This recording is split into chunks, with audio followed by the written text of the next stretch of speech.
Direct News TV. January 12, 2024.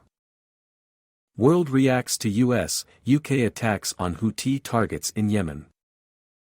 The United States and the United Kingdom launched a series of strikes on Yemen against the Iran-aligned Houthi rebels who have been targeting international shipping in the Red Sea.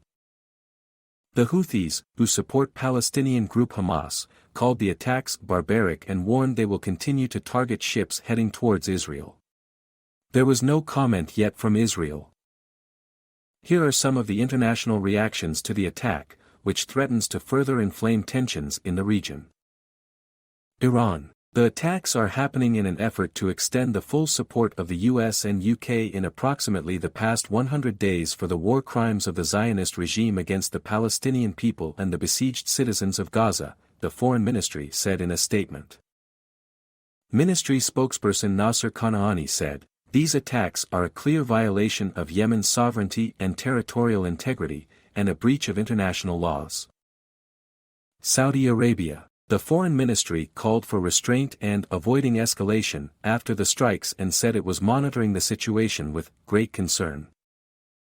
The kingdom emphasizes the importance of maintaining the security and stability of the Red Sea region, as the freedom of navigation in it is an international demand, it said. Turkey. President Recep Tayyip Erdogan condemned the strikes and said the US and UK are trying to turn the Red Sea into a sea of blood. All of these acts are disproportionate use of force, he said, adding that Israel also resorts to this disproportionate use of force in Palestine. Jordan. Jordanian Foreign Minister Ayman Safadi said, "The Israeli aggression on Gaza and its continued committing of war crimes against the Palestinian people and violating international law with impunity are responsible for the rising tensions witnessed in the region. The stability of the region and its security were closely tied," Safadi said, according to state media. "The international community is at a humanitarian, moral, legal and security crossroads," he added. "Either it shoulders its responsibilities and ends Israel's arrogant aggression and protects civilians, or allows Israeli Prime Benjamin Netanyahu and his extremist ministers to drag us to a regional war that threatens world peace." NATO. These strikes were defensive, and designed to preserve freedom of navigation in one of the world's most vital waterways. "The Houthi attacks must end," said a spokesperson for the military alliance. Houthi forces are supported, supplied and equipped by Iran. So Tehran has a special responsibility to rein in its proxies, the spokesperson added. NATO was not involved in the attack, but the US and UK are part of the alliance, while two other NATO members, the Netherlands and Canada, provided support. Hezbollah. The Lebanese group, Hezbollah, which is an ally of Iran and the Houthis, said the US aggression confirms that Washington is in full partnership with Israel.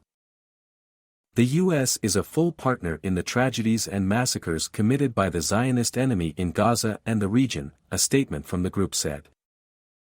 Hamas. Condemning the strikes, Hamas said in a statement that the US and UK governments will bear responsibility for their attacks' impacts on the security of the region.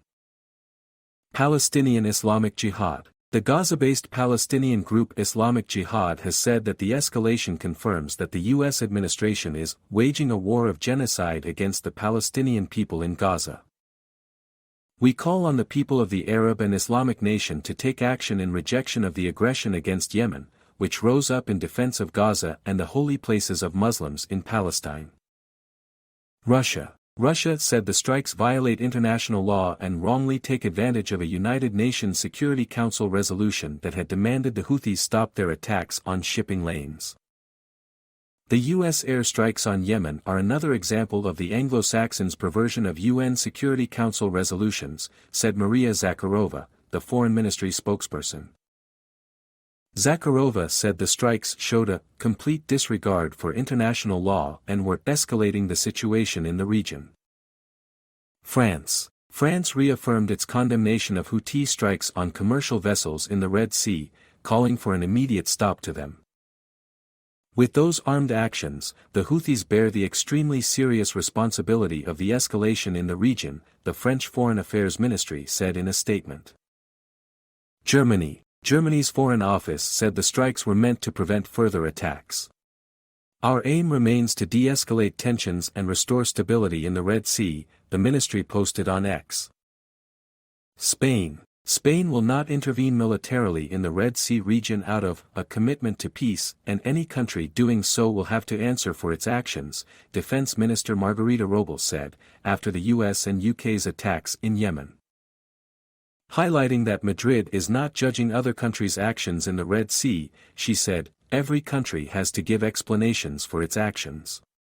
Spain will always be committed to peace and dialogue.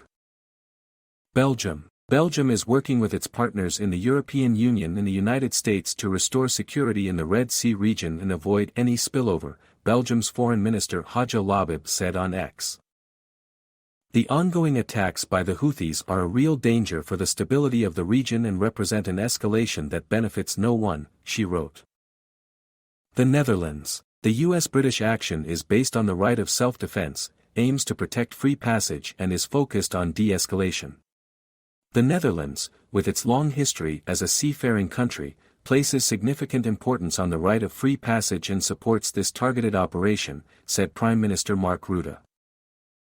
Denmark fully supports the US and British strikes, according to a statement by Danish Foreign Minister Lars Løkke Rasmussen. Oman denounced the military action from friendly countries, state media reported. Foreign Minister Badr al-Basadi said the attack went against his country's advice and will only add fuel to an extremely dangerous situation.